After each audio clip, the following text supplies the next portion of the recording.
Welcome to my violin videos. My name is Diane Allen and today's tutorial is all about vibrato.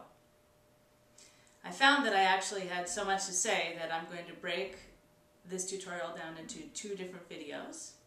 This video is going to cover some large umbrella concepts and the other will get into some hands-on training and exercises for you to do to actually begin learning how to do vibrato. In this video, I'm going to cover what is vibrato, some concepts about wrist, arm, and finger vibrato, and balance.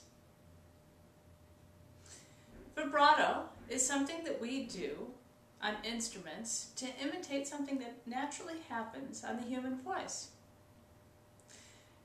If you completely dissect it, it's basically the pitch, dipping below the pitch and coming back up to the pitch. So I'm going to demonstrate with the note D. I'm going to play without vibrato, sneak in some vibrato, and then who knows what from there. So here's D.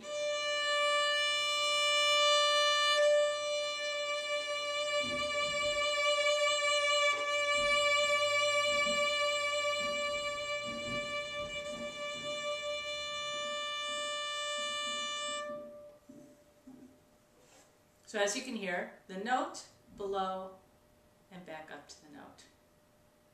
Here's an example of wrong vibrato, where you play the note and you vibrato above the pitch.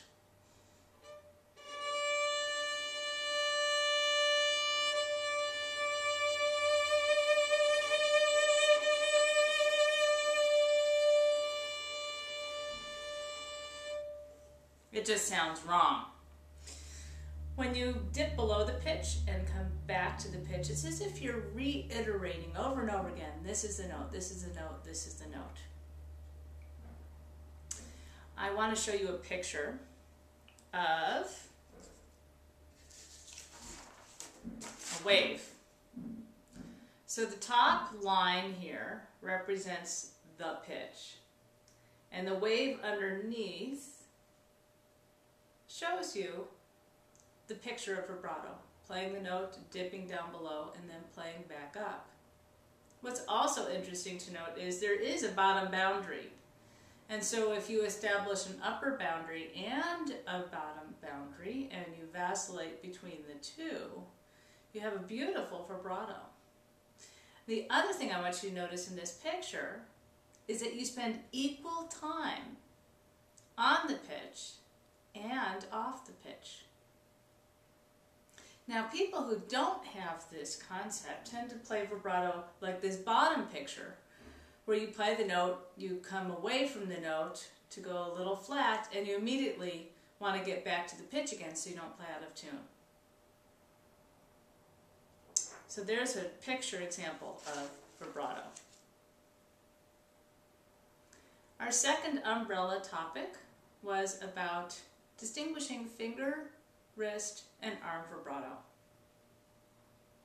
I'd like to start out by saying that we tend to identify things so that we can talk about them, or perhaps separate them so that we can study them on the violin.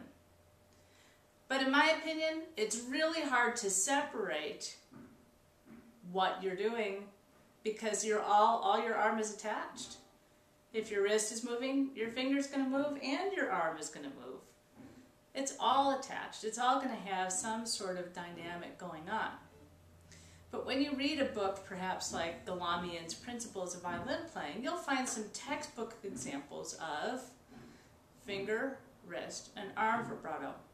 And what I'd like to clarify is that I would consider, where is your motor? For example, I know how to do wrist vibrato, which means I'm using my wrist as my motor for moving my hand back and forth.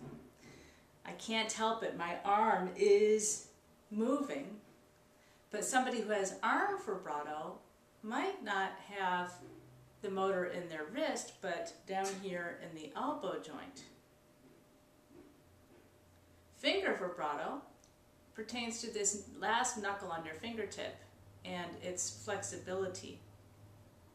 For me, I think my first finger wiggles the most and my third finger the least, but having super flexible joints can deepen the sound of your vibrato. Anybody has a different combination of arm, wrist, and finger vibrato depending on what they're like and how their body functions. But as I said, I wanted to show you, first of all, that we distinguish these so that we could talk about them and perhaps study them, but really it's an incorporation of the whole. The last concept I want to talk about is balance. People talk about block fingering and independent fingering.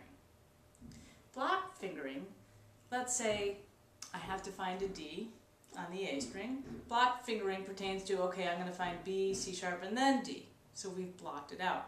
Independent fingering is, okay, I'm going to put that D finger down all by myself. So the finger is not relying on the other fingers to find its spot. That has nothing to do with what goes on in your head, though. I'm just talking about physically what's going on. Block fingering is used for many different things in the violin, and independent fingering is specifically used for vibrato. Let me elaborate a little bit more. If you are playing fast passages, double stops, or you are measuring out distances on the violin, you absolutely have to block out your fingers and measure them out. But to have more than one finger down at a time when you're doing vibrato becomes really tricky. So let's talk about balance. If I were to stand with equal weight on both feet and I were to balance on one foot, if I didn't do anything, I'm trying to lift up my foot right now, I wouldn't be able to balance. I have to move my body weight over and then I can balance on that foot. We have 4 feet, basically. So it gets a little bit more exacerbated, how you balance on your fingers. So we tend to learn vibrato on these 2 middle fingers first because they're in the middle of the hand and you get more equal, easier balance to shake your hand around. But if you were on the first finger and I tried to keep my fingers hovering over the fingerboard, I'd get a very tense sounding vibrato. But if I open this hand perpendicular to the violin, like I'm balancing all the weight of my hand on that fingertip, I could really open up that vibrato. The same is true for the pinky. Right now, there's no way I could reach the pinky. So I'd have to bring my whole hand around and perhaps lean on that side to do a pinky vibrato. So I recommend taking some very simple, easy songs, maybe Twinkle, maybe Go Talent Roadie, something like that, and practice playing those songs on independent fingers, moving the weight of your hand back and forth. I once had a teacher who said that if your finger falls off the fingerboard, would there be something underneath to catch it? So if you had to put your pinky down, you'd have to bring your hand around to catch that pinky underneath. That's another way to think of it. So this hand is turning and opening depending on what finger that you are on. And that's how you'll develop balance on your independent fingers. So we talked about 3 things: what vibrato is, and this lovely picture. We talked about finger, wrist, and arm vibrato. And then we talked about balancing on independent fingers.